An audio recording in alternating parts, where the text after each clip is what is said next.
Action! Fight! America? Guys, nothing told me this flag was going to be this big. Respect it.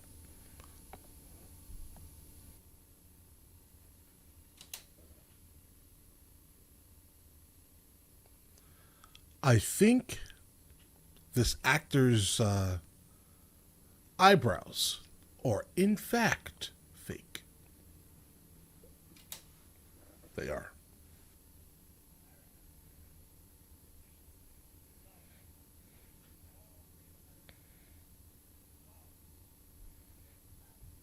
Well, if this is General Patton, the kerfuffle that he's referring to would be WW2. Right.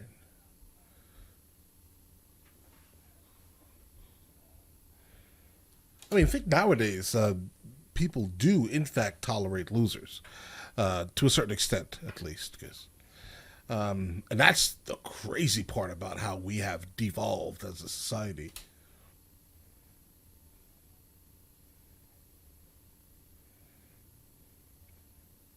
Guys, I think this is so far for 1970, bro, they understood angles and ECUs or extreme close-ups, guys. They understood these. This was a very well placed ECU. Okay. Yeah, he was definitely obsessed with tanks and overall armored vehicles. Like obsessed. Like I think he was one of the reasons why we actually started using gigantic armored vehicles, large scale.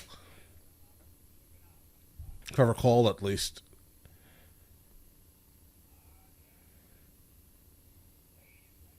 I mean, for now, until we obliterated them and then allowed them to exist still because we needed their science acumen, basically.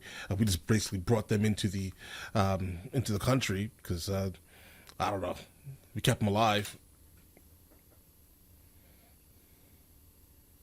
Okay. Whoa.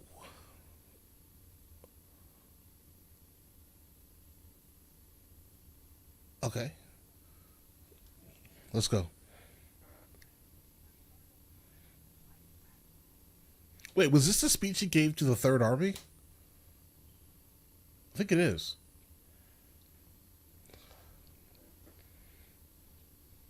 Hmm. All right. All right, so really quickly, like disregarding, like who he was as an actual person, I do think that he definitely had the ability to lead very well, and again, disregarding his mouth because he had a wild one. But I guess everyone kind of at the time had a wild mouth, right? Potentially, right? But he also deeply believed a lot of the things that he actually said, so it's a little bit tricky, I'd say, right? But he definitely led. He definitely did that. So I guess that's the only thing he did good in life. I think so. The rest of it, pass. But for film, they're definitely getting a lot of dynamic range in this shot, which also is odd. So the cinematography is going to be very good, I'm speculating. Obviously, disregarding the chromatic aberration issues that plague movies from this time. Where are we at? Looks like Spain. It's definitely super interesting to have these, to have the credits in like the beginning of the film.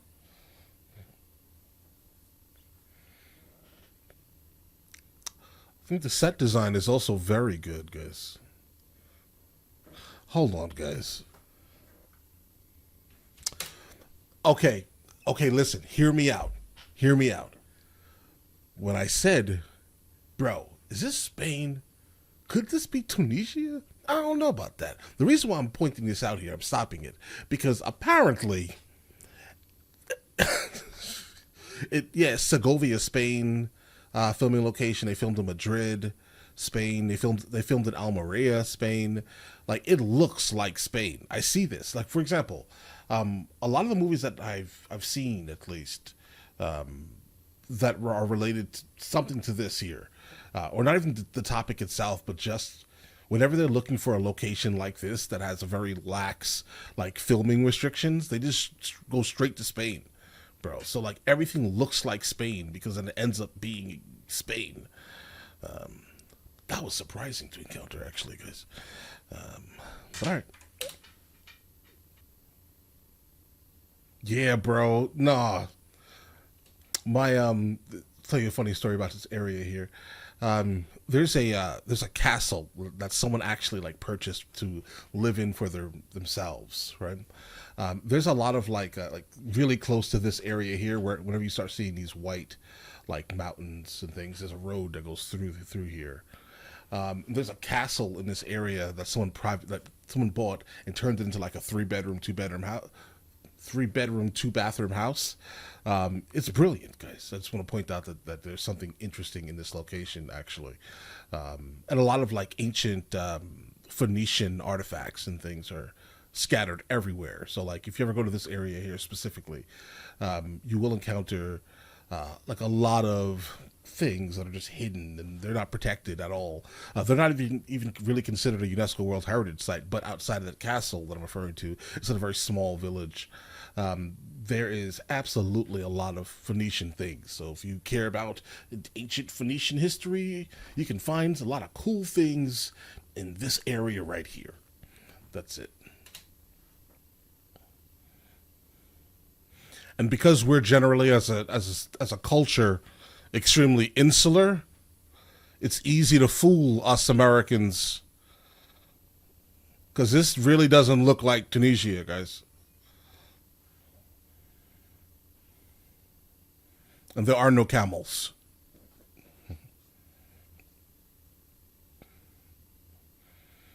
They definitely flew them in from, ferried them in from Morocco.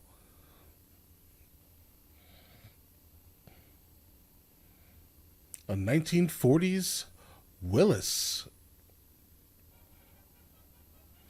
Moors. These were the castle builders of the majority of Andalusia in Spain. Basically every castle that you see there, and there are a lot of them, probably thousands of castles within like a 100 square mile. It's crazy, actually, that area. But yeah, those are their castles, these people here. If you look at their belt buckle, you see the Moorish star on them. That's cool. They're tribally Berber, specifically from the Sahara Desert. They're really cool people. They're really cool people. But most of them were annihilated during the Crusades, and basically, and the taking over of how about this? Most of them were annihilated by the Catholics, though. Specifically coming from the north of Spain, like the Bilbao region up there, right? They came down and was like, nah, that's mine. And they annihilated everyone, basically. So, but look at the belt here. This is their Moorish star.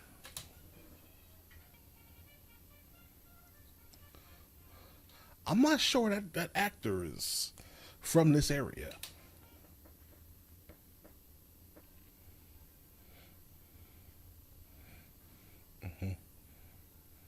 I think this was one of those super pivotal moments in our history, around the time of WW2, when we basically just straight allied with Morocco, right? I mean, if you're an American, just hang out in Morocco, you're basically fine. But you will run into some absolute people who do not like America. They generally come from other places in the, let's say, Arab world, right? Who just seriously don't like us. You will be very surprised. Yeah, I'm not even sure a movie like this can be made today. Bible in Hollywood. What? Bro, what are you talking about? But the reason why things couldn't be done like this is because of the animals, the amount of animals.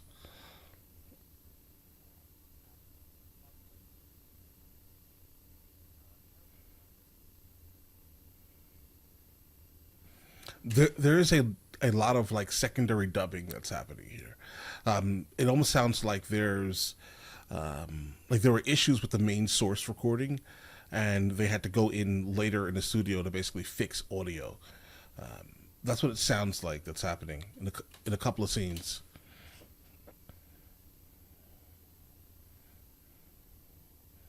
Guys, I so love this region of Earth.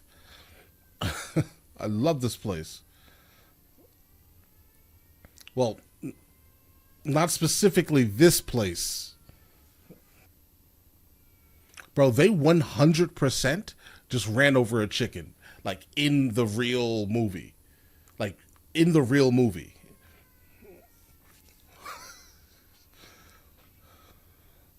Like, wait. Watch these chickens right here. I think there may be one right behind this guy right here, but they're about to run over one of these chickens. For real. Yeah, there it goes right here on the ground. They didn't, yeah, they probably ran over a couple of chickens. For real. Like,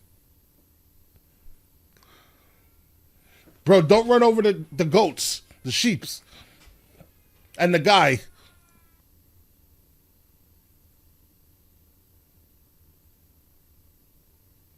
Yeah. Yeah, he's going to whip them into shape. Absolutely. These blues. Is this Casablanca?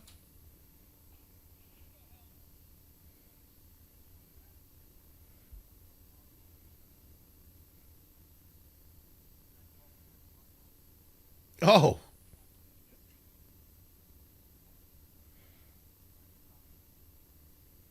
Oh. All right, so basically what he's saying is that everything is basically a Purple Heart box.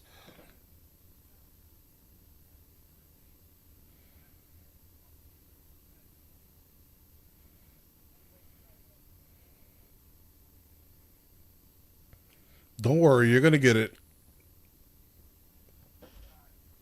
I'm just not sure that's okay to do, though, right? But who's gonna tell him anything, right? Who?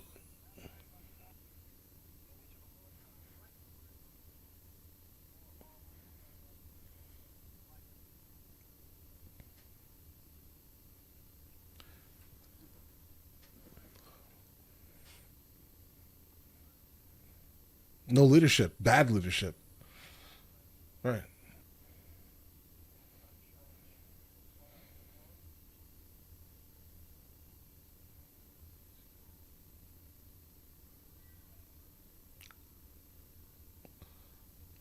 I don't think he means like literally.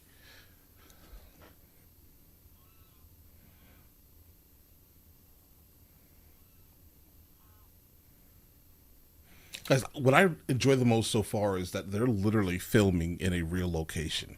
Um, I'm not even sure that this is something that even happens any longer on like large scale, like interesting locations, not just a green screen studio, guys.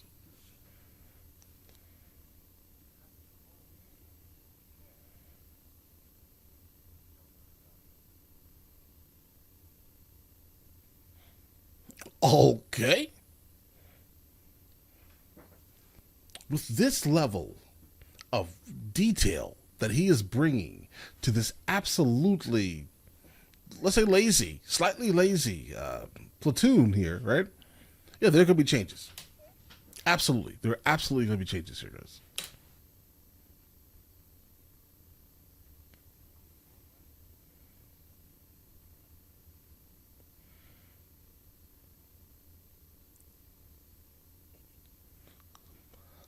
Here's the thing. I do think that the story that you told potentially, right, could have been a little bit more believable if the scoring behind everything that he just said was slightly less whimsical.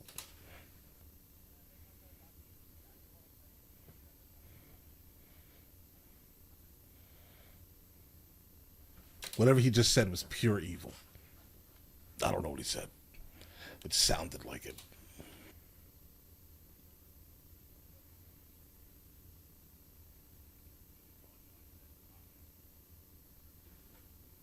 Come on, bro. You made that remark.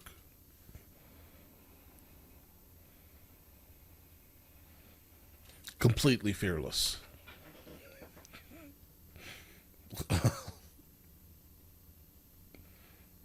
Completely.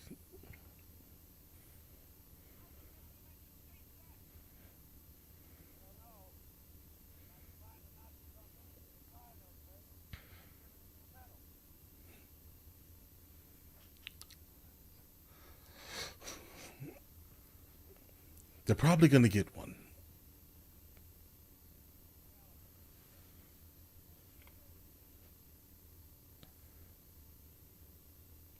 You wouldn't come back. Like, do you really think that there would be any honor between Rommel and Patton, guys? No, bro. If you catch them, you're gonna have to delete them instantly. There is no honor here. But all right,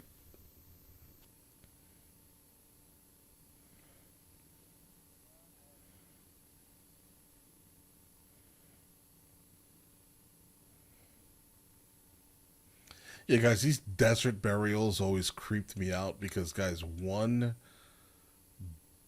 sandstorm will bring up all of these bodies because they're not even buried deeply. Definitely shallow graves, guys. And also, I will say, I think it would have been interesting to see like a 1v1 like tank battle between Rommel and Patton, being that these guys were like the ones that could actually do tank warfare better than anyone else on this planet, right? I think it would have been interesting.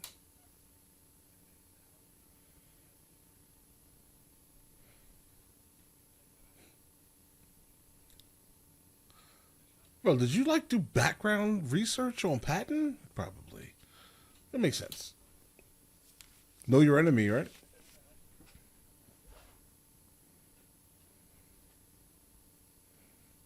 Okay, so let's for a second disregard who Rommel was, right?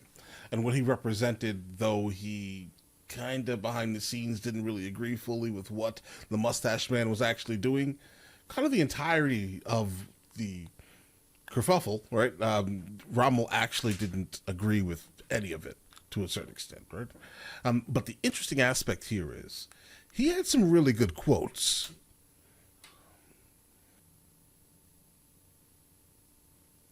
One second.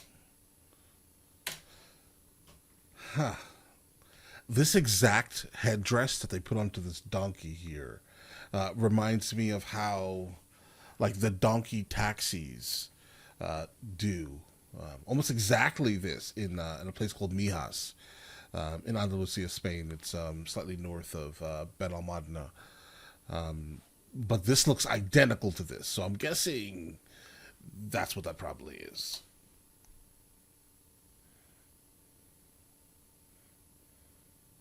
I would never. Like, did people not like Glock leg themselves in this era? 100% Spain.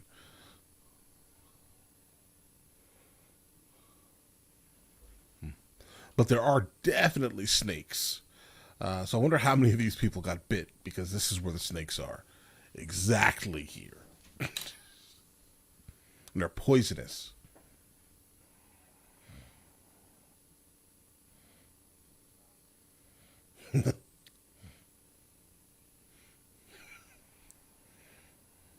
Oh no.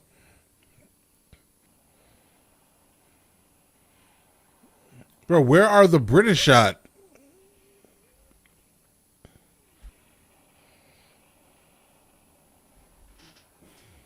Guys, I love the practical special effects that are occurring here.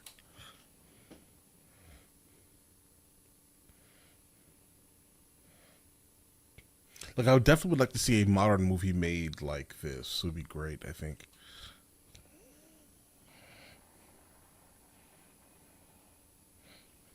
Guys, it's a nasty business. It is nasty. Like such waste of of human life. Like everything just feels so grand when you see it here. Um, and this is kind of why I think going forward, I'm probably going to advocate for this here. Make more movies like in camera, right? I mean, we can't get this feeling any longer, like the feeling of actual scale. Like, look at how this looks. It's actually breathtaking. 1970, eh? He admires him. That's crazy. Absolutely admires him.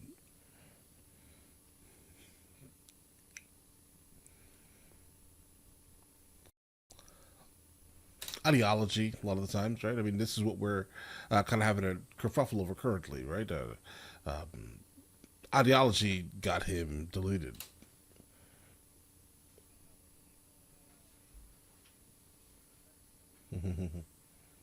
Ooh, I mean, that was the defeat of Rommel. Rommel lost here.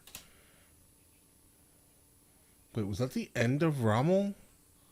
I think that was the end of Rommel for a little while, I think, until like D Day.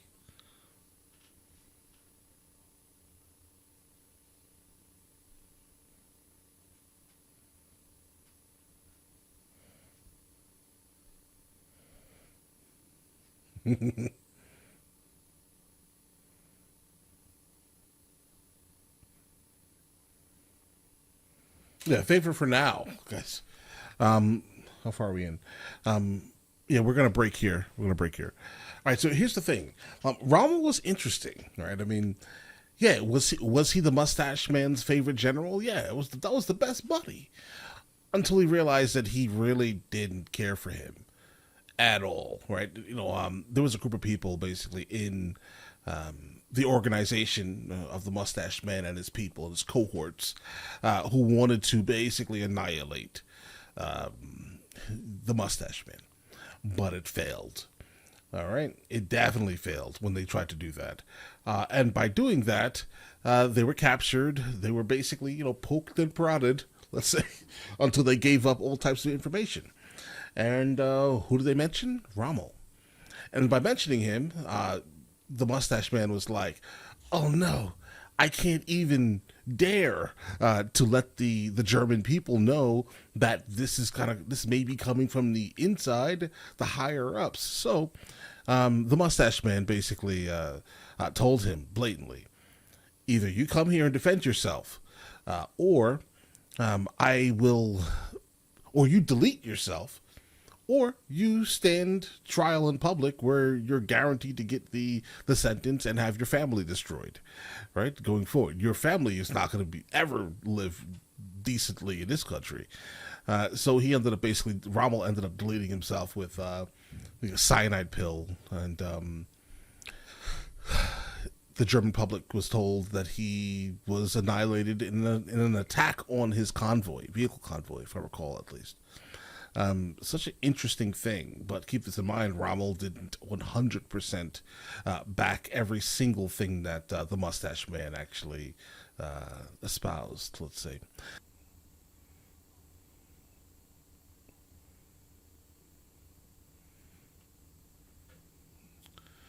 I mean, yeah, that means that you were slightly better than him at that very specific moment.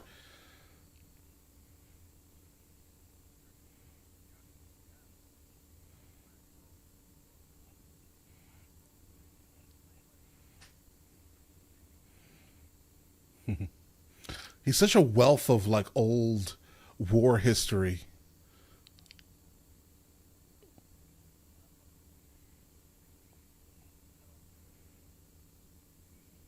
Box him in. A lot of loss of life with that plan, though, based off of you're boxing them in. They're going to fight to the to the death now. More so.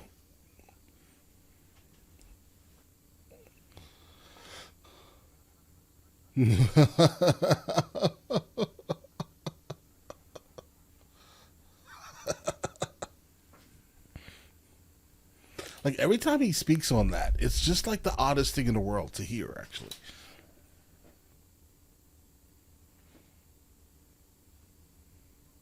huh. Guys, very well played. Did not expect that, type of transition at all. Well done.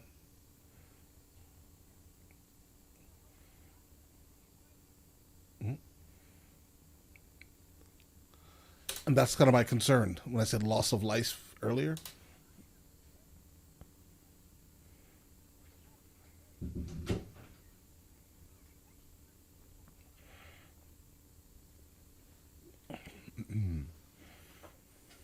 Guys, what's really interesting is that my father was born in the exact region that they're referring to, Gala, like the exact town.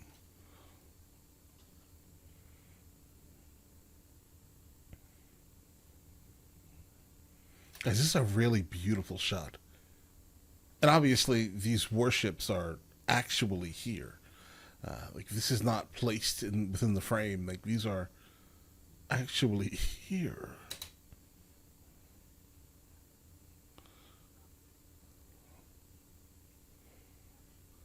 Like how expensive was this scene to film?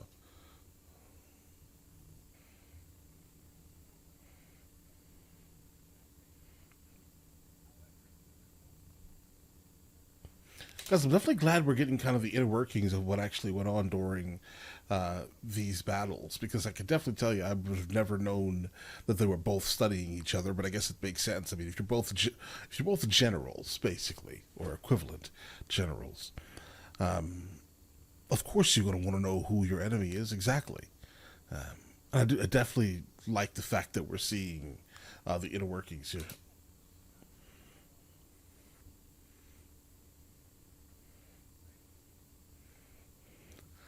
Ah,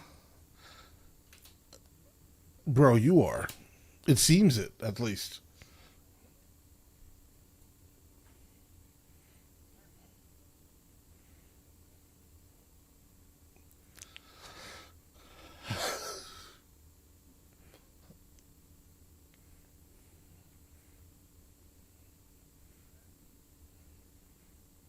I mean, I guess it would take a person like this to, uh, move mountains. Let's say, as Patton did.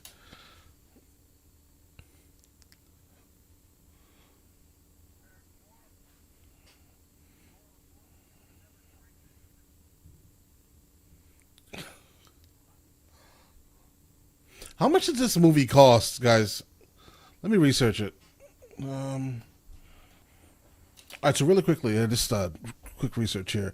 12.6 million dollars in 1970. So what we now need to find out is inflation calculator, right? We find the inflation calculator, put in, if it loads, there it goes. All right, so in 1970, I think this movie was very expensive, guys. And we're looking for a number of 12.6. Sorry, guys. Two, three. I just need to verify. Calculate. 101,427,402 dollars. That's how much this movie cost to make. I believe it. It looks like it. They just so happened to get so many like military vehicles. Bro, they're bringing out warships, and everything's absolutely practical. This is real things, guys. Right? Everything is real. There's no special effects here, guys. This is crazy in every good way humanly possible.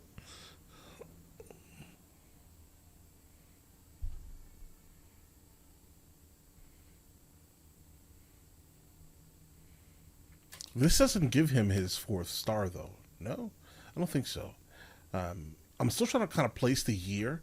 Obviously, this is like maybe 42, 43. I think he got a star in 45 that made him a four-star general. Um, but I'm just still trying to place the year we're in. I don't really remember these battles that were here. I wasn't here. Um, but not specifically this battle, at least. I think I know the big ones, but not this one. I guess this was big, right? But we will eventually find out what year we're in.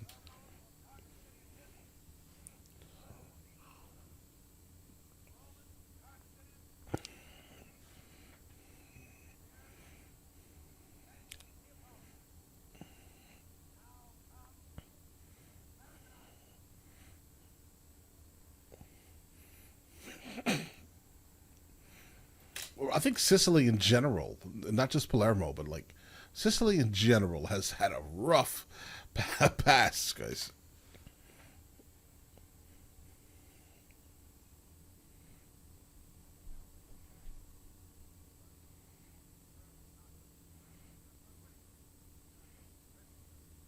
That's exactly what it is. And that was actually a really good character assessment of Montgomery that he just made here. Like he's absolutely like he won't risk anything. Not like that. Not like Patton just did. He won't risk it. Why would he? He wants to make sure his record is spotless, so he'll always take the like the super easy fights, basically. Like what Mickey did to Rocky, like what was it forever?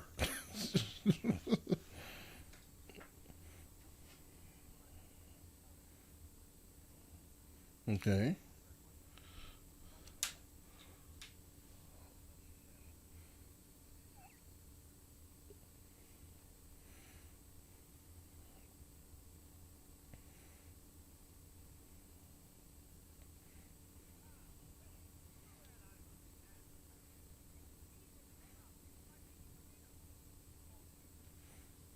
Yeah, these are dubbed vocals. So basically, they filmed the scene, and then later on, via some type of ancient microphone system, they they went in and they basically added it after. This here looks like a lot. The structure, it looks like it's a place in Andalusia in Spain, specifically called Cabo de Gata. There's a structure that looks just like this on the side of the road by the beach. I wonder if this is it. But like 50 years ago, could be. It looks just like this. Like if this isn't it, I'll be shocked. Actually,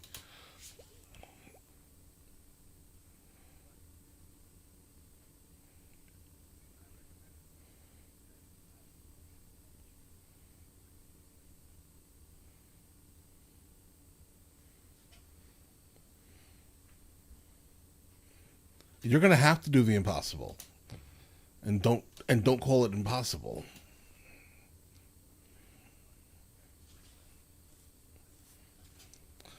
Hey, relax.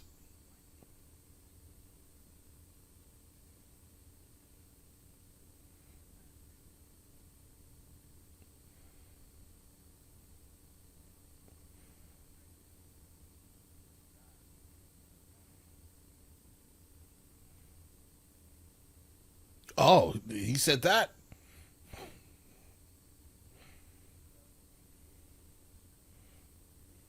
And listen, I'm not really sure I like his attitude, but I understand it. All right, I get it, bro. But you can't speak to your superior officers anywhere near this. Not like this.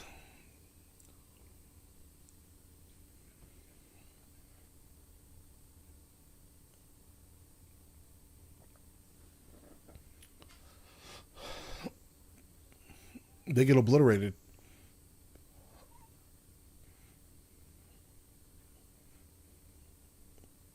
While you're doing this right now.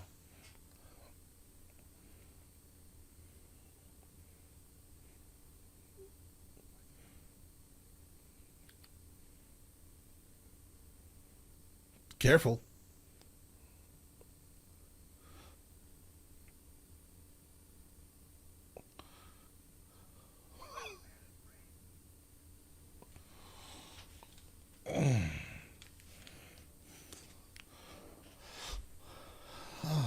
Okay.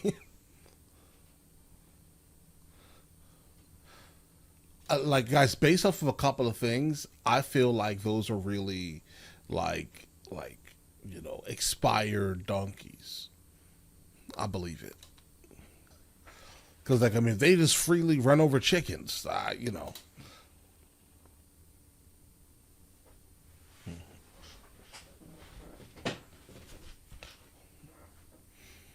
The interesting thing here is guys, like Sicily doesn't really look a lot like Andalusia.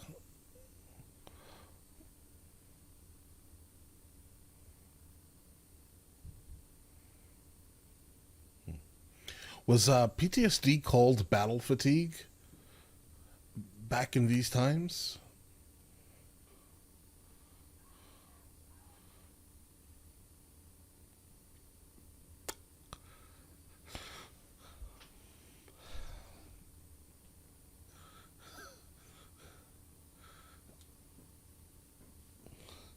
Whoa. Okay, just whoa, whoa, guys.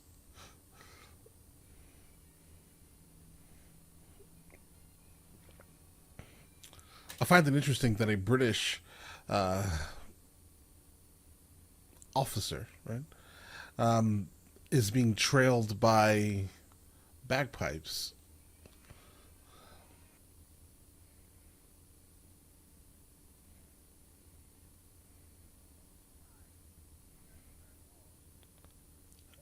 You took it overboard. You did.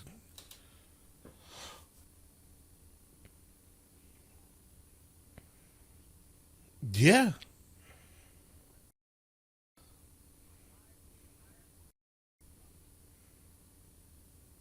yeah. How did you think that was going to go over, bro? Right? I mean, all people had to do is hear that story. And then instantly, what does it mean to them? That's who you are, right? Like, this is what's going to go down in history. Like, this moment is going to make you, right? I mean, you could do great in your life, your whole life, but one thing, in fact, can bring you down to the complete ground. And that moment was complete filth. Despicable is probably nicer than I would have defined it. But all right,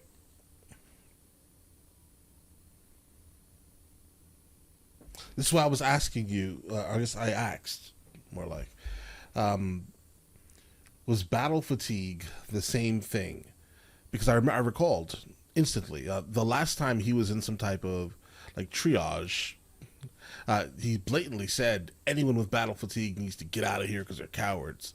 Then the next time he walks into there, I'm instantly like, wait, what if he runs into someone with battle fatigue? And is battle fatigue the same as PTSD? If that's the thing, then bro, come on.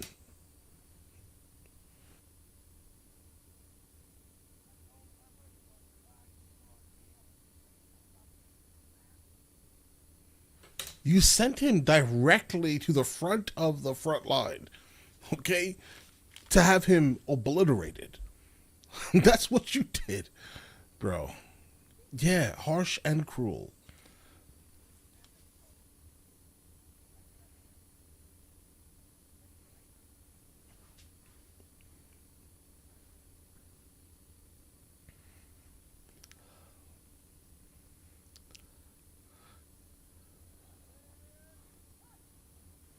He meant none of that.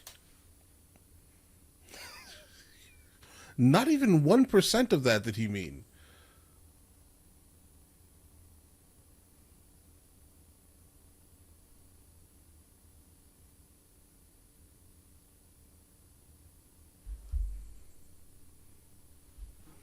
Those glasses are fake. Like, as in, yes, they have glass in them, but it's not glass and it's not real.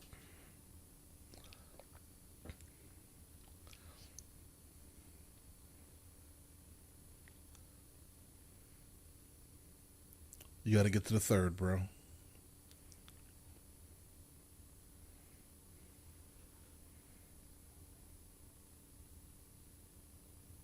Yeah, this whole scene was dubbed over in terms of the audio.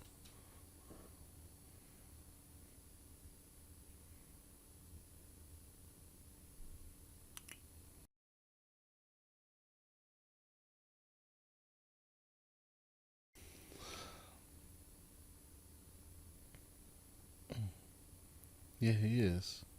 Now, even more, because you're the first person that told him.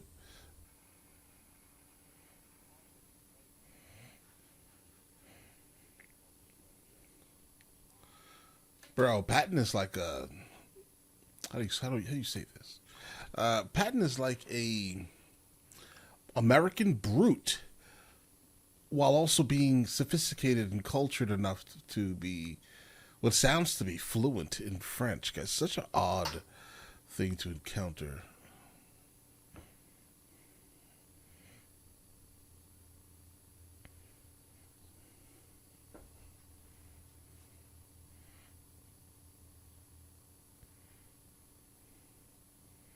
I mean, they obviously see that he has potential to be greater than he is, even though he had this one singular terrible incident. But in fact, he still only has 3 stars, and he should have 4. So there's more to come, most likely. So that means we're probably in like 1944, maybe.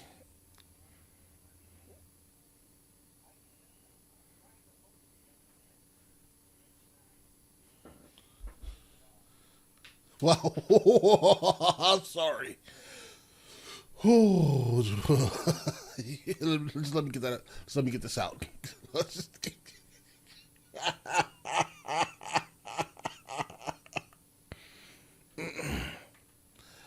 That's wild.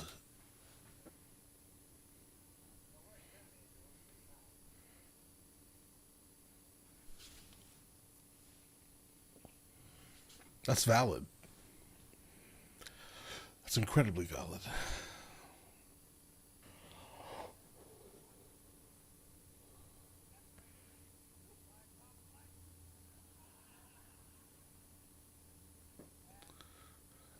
It's actually a lot more than that, but a lot more than that.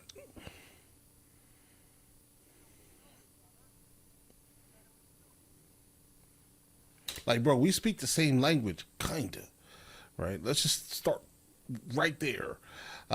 Culturally, no, no. Like, I get it though. I mean, I get, you can going to the UK is extremely fun, specifically if you're someone who speaks English, because you get to go to a foreign country, experience absolute foreignness, terrible food, and all types of oddities, guys. Right? Going into another country.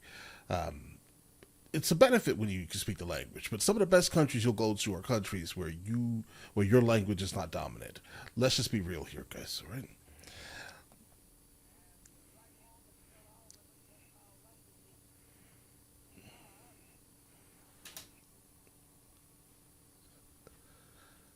Okay,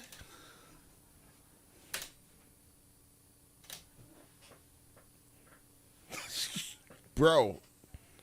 Nah,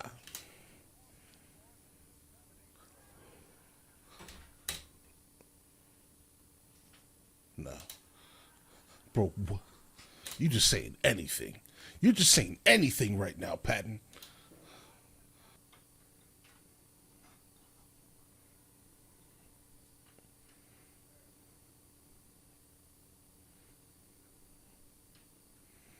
I also don't know how accurate this is historically, guys. Some of the scenarios that we've encountered, I'm not sure are like 100% accurate.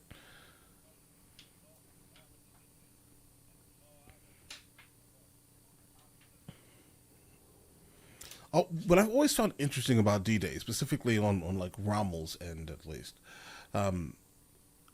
Rommel could have obliterated the Allies, okay, if the Mustache Man would have allowed him to like have tanks specifically, like right at where at the bunkers that they built. Like if they had tanks there, they would have basically picked off all of the people hitting the beach. I'm not saying that that would have been a great thing. I'm just saying that I always found it interesting, how simple things like that, like orders, changed, like what happened that day, guys. Right? Like they wouldn't have hit the beach at all of the Norman conquest.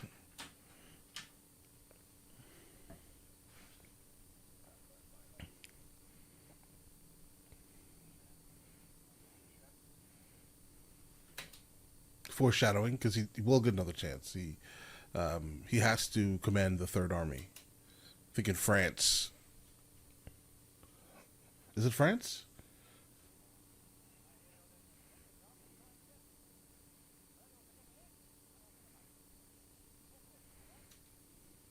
Yeah, I'm almost positive that I've never heard anyone like in the UK speak like this man. Never. I've never heard it. Where are these people at? Or is this like the American stereotype of how we think British people speak? Could it be that, like an old stereotype, maybe?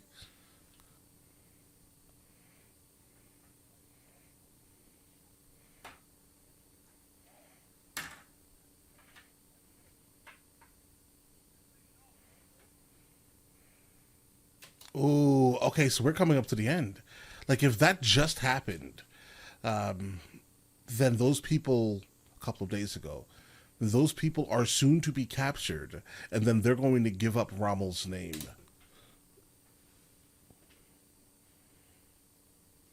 as like being like a co-conspirator, even though they're the ones who went to him. They're the ones who went to Rommel specifically. Like, hey, what if we let you take over the entire German army? That's basically how they did him. The father finds out and then basically says, "You have a couple of options here." And guys, when Patton took the Third Army, this basically kicked things into overdrive, bro.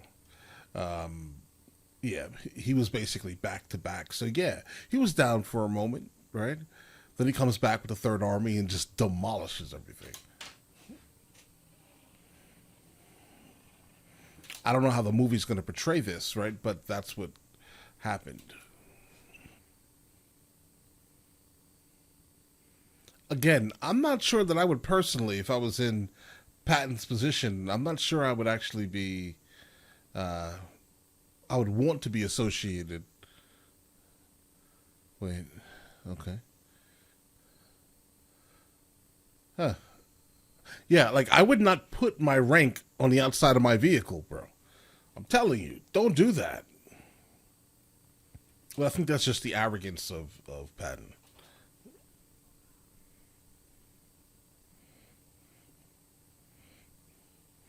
Now, don't get me wrong; these like early Jeeps were extremely, excessively capable. I look at them and I'm just like, I wish they were slightly bigger. They were slightly, a little bit more lifted, and slightly larger tires, not street tires when you have to ride through mud. I don't know, maybe like a mud terrain tire. That could probably do it, right? But these vehicles were capable. They they won the kerfuffle, guys, right? A lot of these soldiers ended up taking like, some of these jeeps back. That's why we, start to see kind of a resurgence of these old WW2 jeeps like hitting the market and things like that. It's also the reason why when you're driving a jeep, um, people do this here, right? Right? Yeah, it's like this. It's like this. It's for victory. World War II, from WW2. It's victory. Right? And so they still do this today. Like I drove my Jeep earlier, and they're still doing this every single time you pass another Wrangler. Most people don't really know the actual the depths of this right here, but this is just a Jeep symbol, right? No, no, no. It's victory for WW2.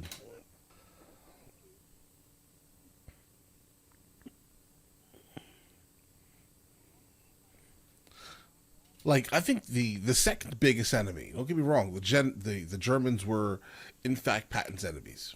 Okay, but the second biggest enemy is any type of bureaucracy. Guys, that's the second biggest enemy to him.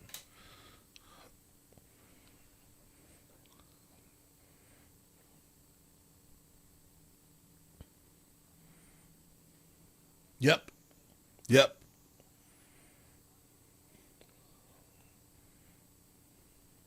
That's fair. That's fair.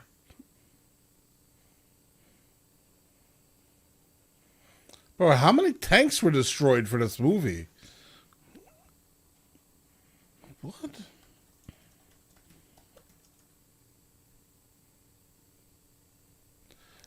I'm gonna go on a limb and say that this movie is probably 85 to 90% accurate. That's the vibe I get.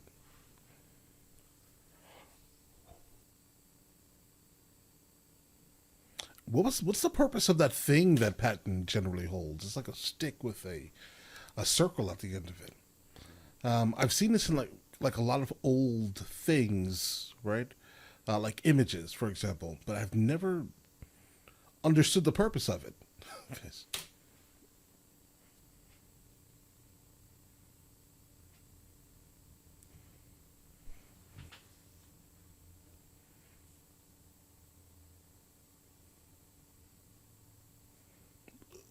That is an amazingly quotable line.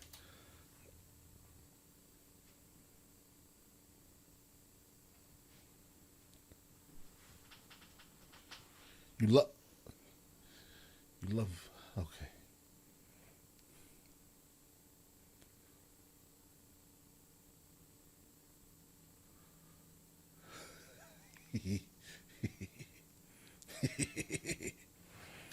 As you know how thin that line is from like absolute genius and insanity. It's like it's probably like a hair, like a hair. I think so, right? I think so.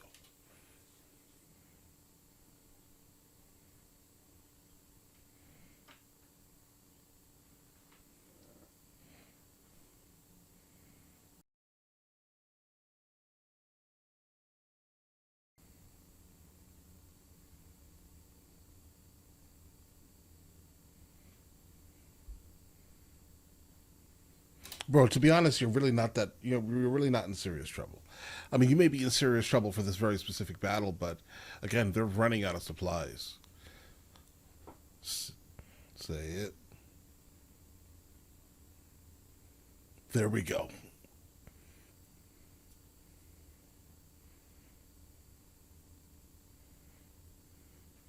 The weather's perfect.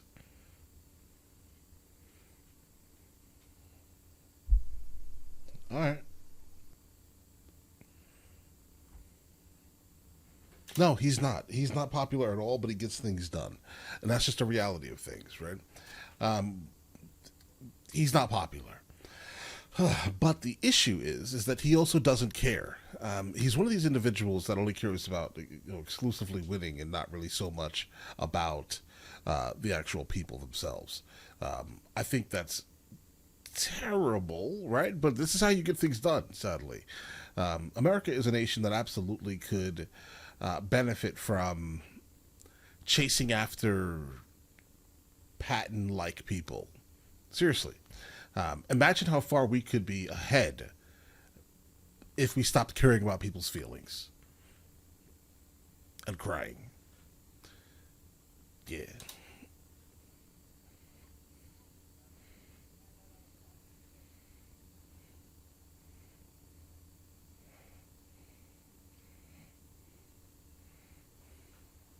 I mean, bro, driving in a Jeep with the top off in the middle of winter is nuts. I mean, I've seen a couple of people do it. I would never. I would never do that. You know how much wind? Like, but here's the thing, though. But if you were in a place where you would be driving off road 100% of the time, at most you're driving what 20, 30 miles an hour. So, I mean, that would make all the sense in the world. If you're in four high, probably 20 miles an hour, most maybe 17 to 20 miles an hour. Then you can drive with the top off. But highway speeds with the top off, modern America on the roads with the top off, you're crazy. Wintertime, it's snowing. Nah, that's wild. Point blank range with a tank. Bro, imagine sitting in a room and a barrel of a tank just appears through your window. Just for a second. Just embody that, right? Just soak that in. That is craziness, bro. Goodbye. C'est la vie. Is that goodbye? I don't know. I don't speak French. See you later? Maybe? I don't know.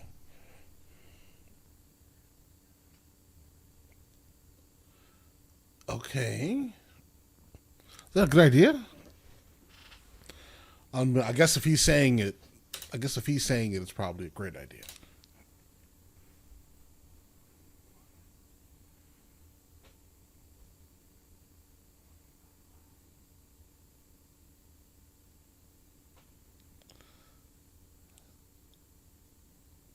Okay, kind of crazy uncle energy.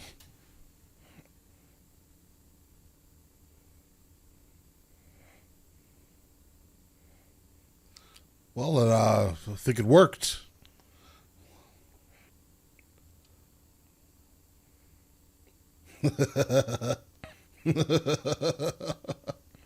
Well played.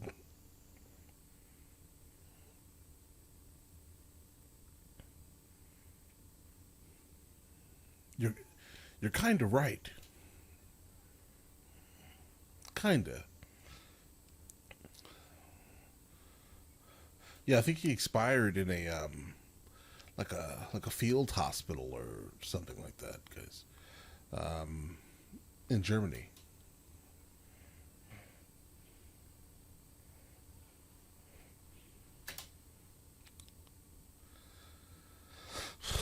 Bro.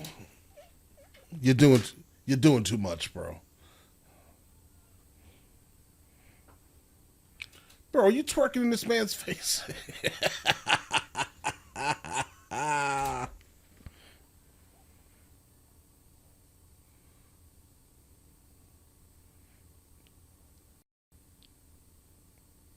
Oh, all right. Shake hands. That's fine. I like that. Yeah, well, men.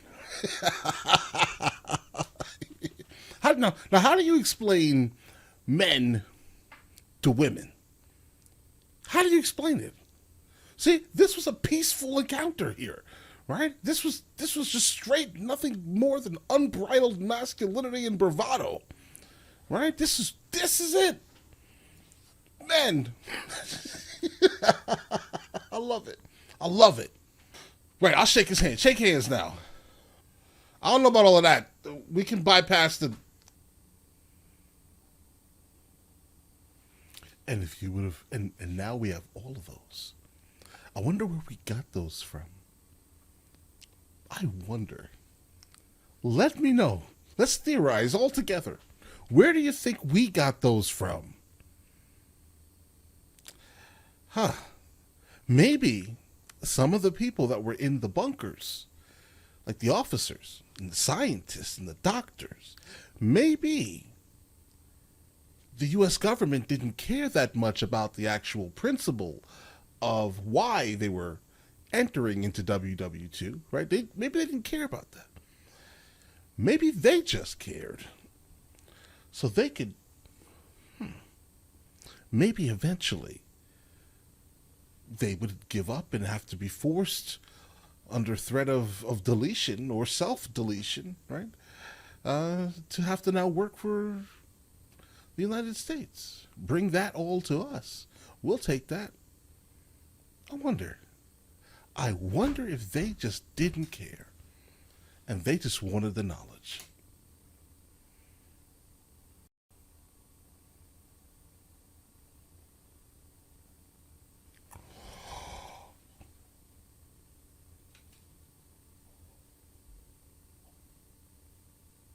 Okay.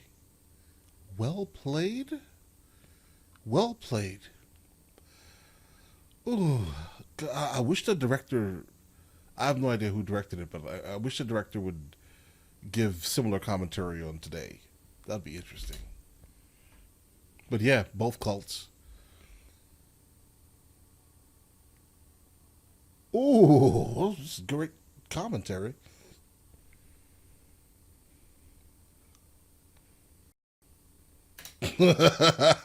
Easy, easy, easy, absolutely easy. And I did not expect to encounter a movie that actually did that out loud. Um, yeah, both of them, both of them. Yeah, both of them. Both absolutely terrible echo chambers to get stuck in, guys. Absolutely. And consistently detrimental to the people that are underneath both of these parties. Like, the only way is to vote within your exact interest because your neighbor is one thing. That doesn't mean you need to be, right? Like, I hate when I see, when I look at maps, right? And one very specific location is specifically dedicated to Democrats. One very specific location is specifically dedicated to Republicans. I think that if the place is not basically purple, then we have a messaging problem. We have an education problem, a critical thinking problem, which we absolutely do in the United States of America. I don't think people can critically think. I think that they can be easily influenced by their neighbors. Hence the reason why we have red states and blue states. Everything should be purple. Everything. Every single state should be purple. And when they're not, it's just an echo chamber. That's it. That's all it is. It's a shared ideology from neighbor to neighbor to neighbor. It bleeds into the local population of people, bro.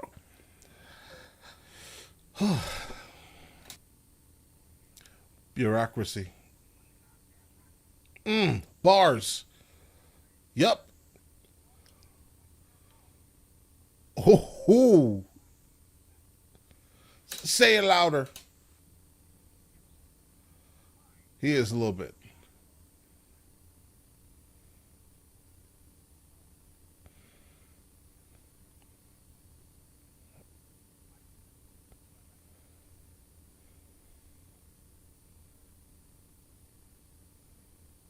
Well, kinda.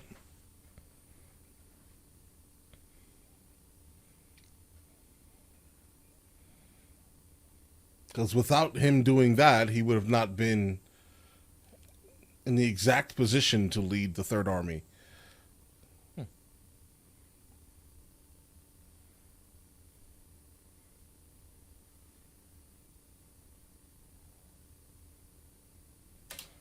I'm sure at this time they weren't like hiding things at the end of films. This movie was one of the most beautiful movies I've ever seen in my entire life. I mean, obviously, it makes me feel like I'm like home, if that makes any sense. Like, it feels like home, because a lot of the shooting locations are things that I see every single day when I'm in Spain, basically, or whenever my wife and I go on road trips through Spain. We generally see things like all of these things that we saw, right? Or we take the ferry and enter into Tangiers, and then Rabat, etc. Right? Then we can literally see these things all the time. So for me personally, I think this is incredibly beautiful. I also am not sure that movie like this can actually be made again in our modern times, based off a lot of things, regarding the animals specifically, right, and just overall budget. And licensing and permitting. I'm not sure that a lot of what we saw today or could be permitted. I'm not sure. I like the realistic feel of this movie because they didn't rely at all on any type of CGI or any CGI or any real special effects. Nothing. It was just a real film with real practical like objects placed into the film. I think it added to the overall beauty of it. I think almost every frame of this movie could be used as some type of still photography. It's stunning. I'm telling you. Like, as a photographer, like, looking at this here, I'm talking about the framing of everything was brilliant, bro. Right? The places and structures that they were able to book to actually film in generally were really nice as soon as they left Morocco. Don't get me wrong, I like Morocco, it's nice, right? But in terms of the architecture, it's not the same as southern Spain, bro. Because the people that, let's not get into that history. But the thing about it is, the south of Spain is absolutely stunning, even though the people in Morocco were the ones who built. Well, not the people that are there. Oh, so tricky. We have to get into Khazars and Berbers and that history. It's a very interesting history of the Moorish Empire. If you want to check that out, guys, absolutely interesting history, guys. Alhambra and all these other castles that are there, guys. It's beautiful. But let's actually get into the movie for a second here. All right, so let's talk about the actor who played Patton for a second here. The actor himself embodied this character perfectly. It's almost like he may be a distant relative or something of the actual general himself. It's like he understood this role in a way that I'm not sure many actors have the ability to understand, how to deliver a role, bro. He embodied Patton perfectly. He delivered each scene admirably. He did definitely, for the most part, he came off as like your insane, crazy uncle that has some good ideas occasionally.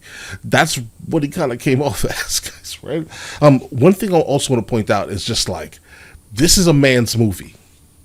Okay, I can tell you right now, you wouldn't bring your wife to see this movie unless she loved history, right? Specifically military history. This was a very, very hyper masculine movie. I didn't see a single person kiss. Okay, and there was some honesty here, guys. Right? I mean, listen, there are some men absolutely who do not care what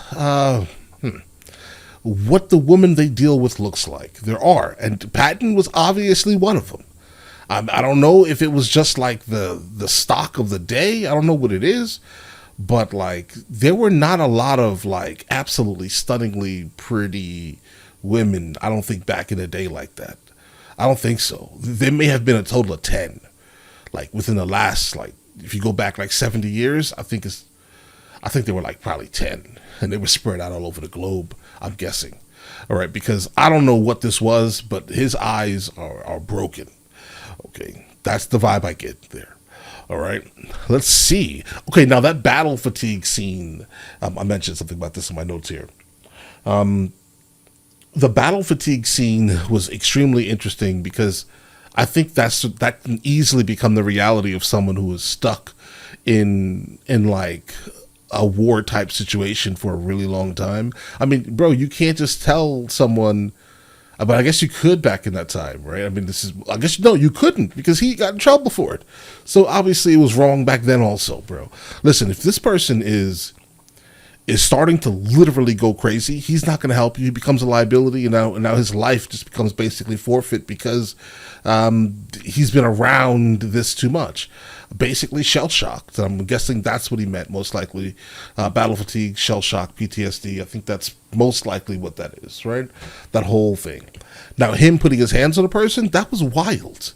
And for him to get like letters saying that he was absolutely despicable, yeah, that's pretty accurate of that scene. That scene was crazy. To put this man in the front lines, specifically, he can't handle it. He's just going to crumble.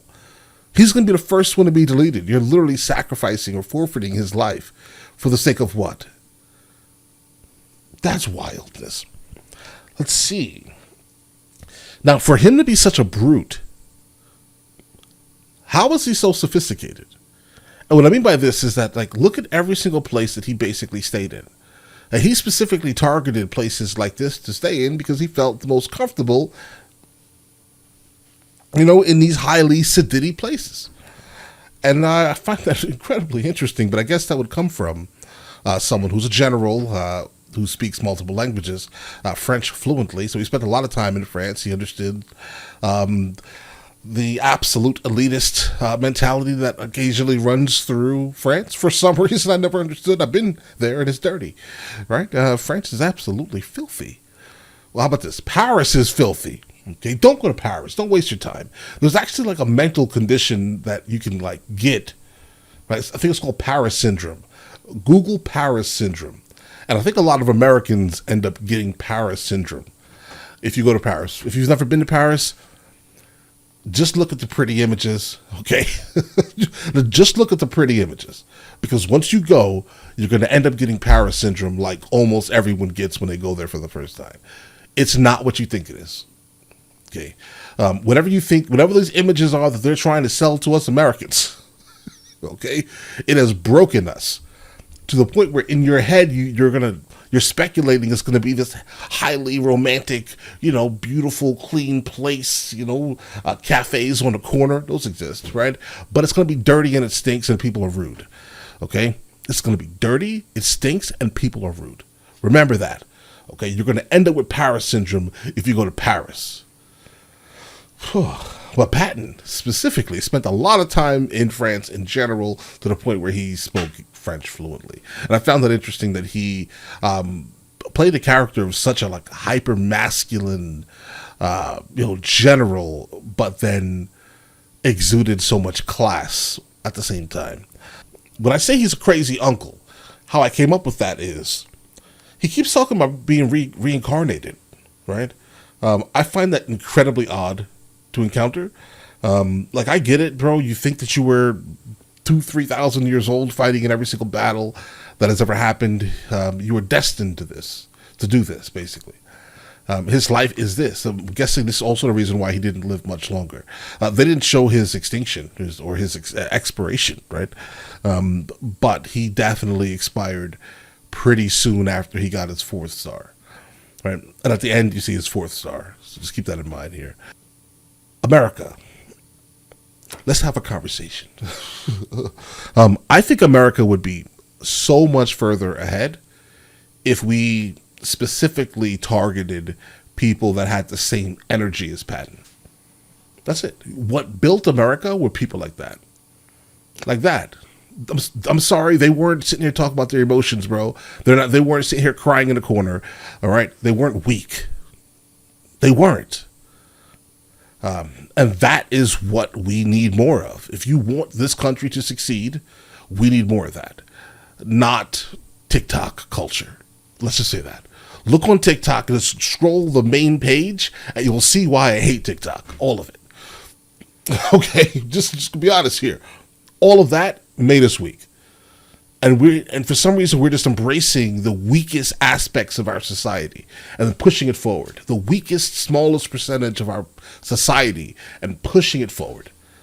Right? We're making the idiots the loudest. At what time in history have we done that? Right? Think about that for a second. It is to our literal detriment that we're not allowing people like Patton to dominate. Right? But instead, I'm guessing Patton would probably be called, would be called a toxic masculine man or something, right? That's what he has, absolutely. Yeah, but our country was specifically built and maintained by these type of guys. And now look at us. But all right, listen, you guys all have an absolutely amazing day. Enjoy your day thoroughly. And if you guys would like to see the full-length reaction, it is on Patreon at the 2nd tier. All right? Catch you later.